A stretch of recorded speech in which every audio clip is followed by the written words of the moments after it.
I know a lot of people are asking, like, who won the day? Who would you say won the day? So since Nick was primarily watching the Bears offense versus the Bengals defense, we'll have him kind of recap that field first, and then I will recap what I saw from the Bears defense going up against Joe Burrow and the Bengals offense, and we'll make a conclusion on all this. So, yeah, Nick, what do you got in your notebook from Caleb Williams going up against the Bengals?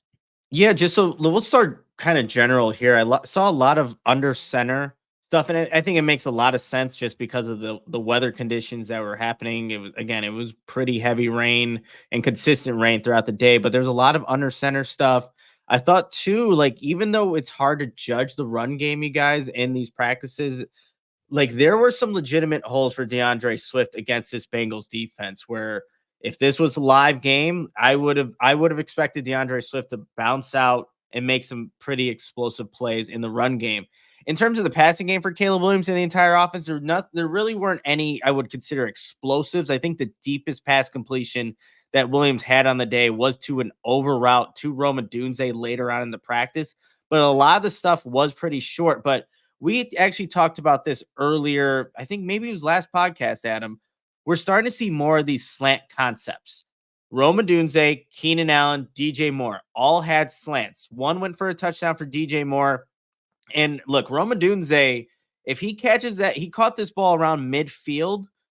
I don't know if the safety had the right angle on him, and there was definitely potential for yards after the catch. But after Dunze caught it, you could see the safety kind of let up. They were kind of going to the next rep, but it would have been interesting to see Roma Dunze in the open field against that safety because he obviously still has speed. And then Keenan Allen was able to convert on a third down reception off of the slant route as well. So you're seeing a little bit more of that in the offense. But overall, a lot of short passes. There were a couple times where it was Darnell Wright got beat for a sack, and then Braxton Jones had a little bit of trouble with Hendrickson. And I get it. That's arguably the Bengals' best edge rusher. So overall, though, if you're looking like how that offense performed, Caleb, I think, was efficient. He definitely completed more passes than there were incompletions. There was only one drop pass that I had down. It was Keenan Allen on a little bubble route. But other than that, like the ball was getting to the receivers. It just wasn't necessarily the biggest gains. Yeah, I thought it was good that the Bears got that experience against a 3-down front because right now they've been seeing the same stuff in practice every single day. It's the Bears defense and the Bills. They play the Bills, and that was a 4-down front. And the starters obviously didn't play against the Texans. So Cole Kmet talked today about that, just getting a different look for a day, and obviously in the game on Saturday. And honestly, I would have to venture to guess that that's a factor in Caleb and the starters playing Saturdays to get some of those game reps against a different type of defense. So I think that was good today. And you mentioned those slants. These guys that watch practice with me a lot know I tend to just yell things out sometimes. Not yell, like just blurt. Put it out there, yeah. So the reason why I bring that up, well, at one point today I did yell that somebody's head fell off. that was pretty hilarious. There was just a helmet out there. I'm like, somebody's head fell off. Put that in my notes. But last year, those of you who watch the show know I would frequently be yelling, what, Nick? Throw the ball. Yes. Throw the ball. Throw the ball. Throw the ball. Throw the ball. That counter is non-existent this year, which is a very, very good sign. I think we need to now count how many times I'm going slant, slant, slant, because they're starting to add up, and they were today. So that signs of progress, I think, that we've gone from throw the ball to just slant. I think a lot of Bears fans just got really excited because I feel like Bears fans have been wanting slants for the last decade. Yeah. They're here. The slants do exist in the Bears offense, everybody. So exciting times.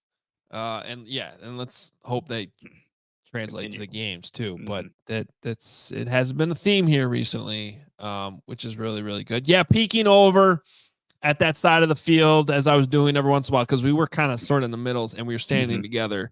It did seem like the Bears running game had some moments today that were good. And I know I said it yesterday, but yeah, I didn't mention this. There's something about Velus.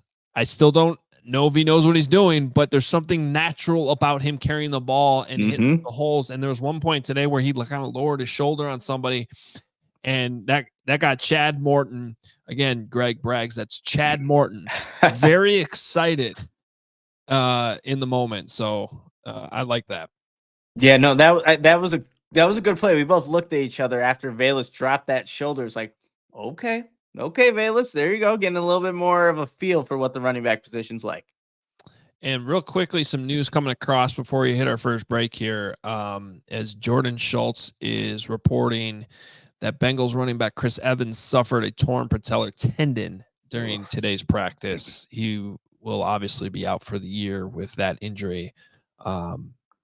So that explains why they put it in the air cast to kind of stabilize things. But that's tough news. And unfortunately, I think they'll probably be, if there hasn't already gotten out, something too on Deontay Smith, the offensive tackle, because his looked really bad. So, I do want to tell you what I saw on the other field with Joe Burrow going up against the Bears defense.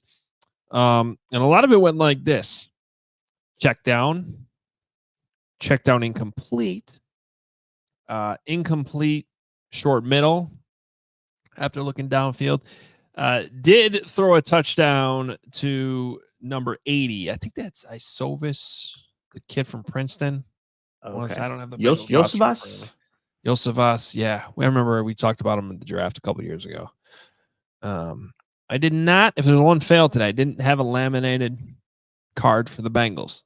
That's okay. That would have been a lot of work, and I didn't have time for that. So, and then let's see, team. Greg Stroman Jr. picked off Joe Burrow after the ball was tipped. Terrell Smith had a pass breakup on what was maybe the worst pass I've ever seen Joe Burrow throw. I think it just slipped out of his hands. I mean, it looked like a duck flying through the air. And I'm pretty sure at that point it was raining pretty hard. We saw a bunch of guys today struggling, hold on the football.